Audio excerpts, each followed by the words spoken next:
ඒ දිනවල භාග්‍යවතුන් වහන්සේ වැඩ වාසය කළේ සවැත් නුවර ජේතවනයේ. සවැත් නුවර එක්තරා කුළු කුමාරියක් තවත් ජනපදයක කුළු කුමරුවෙකුට සරණ පාවා දෙන්න කතාබස් කළා. කුළු කුමරිය කැඳාගෙන යන්න දිනයකුත් නියම කරගත්තා.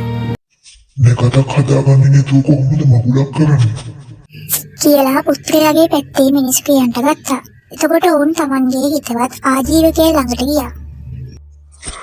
අනේ ස්වාමීනි, අපි අද මංගල්‍යයක් ලෑස්ති කරගත්තා. අපිට ගෙන්වමයාව කැඳාගෙන ඉන්න සුබ නැකතක් ඕනි. ආජීවකයා මෙහෙම කල්පනා කළා. අනේ හැබැයිට මේකුන්ට දැන්ද මා මතක් උනේ. දිනේ තින්දුක ගත්ත මට කියලා නවී නොවේ. දැන් මොකටයි කෙල්ල ගේන්න විතරක් මගෙන් නැගත්තා ගන්නේ. හොඳයි මම මේකුන්ට හොඳ නැගත උගන්වන්නම්. ආජීවකයා හොඳටම කෝපයටපත් වුණා. නරල ගැලි ගන්නවා මෙහෙම කියන්න පටන් ගත්තා. අපේ ඇයි අදට මගුල් දාස දාගත්තේ? මට ටිකක් වේලාසනින් කිව්වනම් අපුම නැගතක් හදා දෙනවා. අද නම් මොකක් කරන්න එපා. අද නැගත පීඩා තියෙන හැටි නම් හරි නරකයි.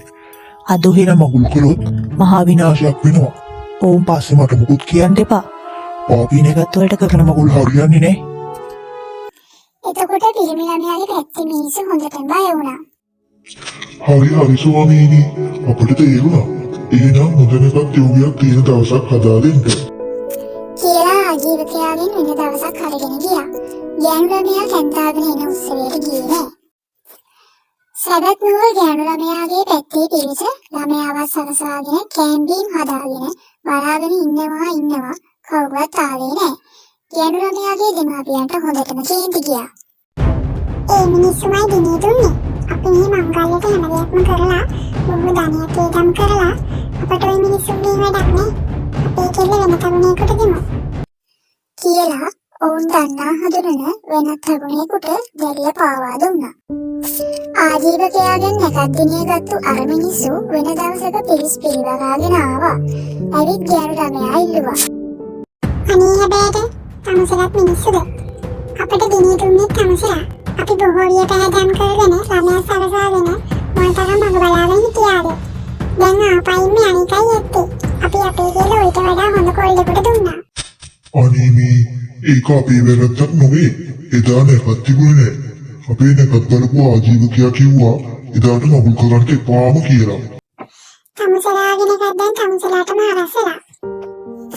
මේ කතාව නිසා මගුල් ගැටුවේ ආජීවකයාගේ නැකත් කීමෙන් කියලා හැමතැනම පැතිරුණා. ඒ කාරණේ භික්ෂුන් වහන්සේලා අතරත් ප්‍රකට වුණා. ධම්සභා මණ්ඩපයට රැස්වූ භික්ෂුන් වහන්සේලා මේ ගැන කතාබස් කරමින් සිටියා. එතකොට භාග්‍යවතුන් වහන්සේ එතනට වඩම කොට වදාලා පණවන ලද ආසනයේ වැඩ සිටියා. භික්ෂුන් වහන්සේලා Taman කතා කරමින් සිටිය කාරණේ ගැන භාග්‍යවතුන් වහන්සේට සැලකලා. භාග්‍යවතුන් වහන්සේ මේ වදාලා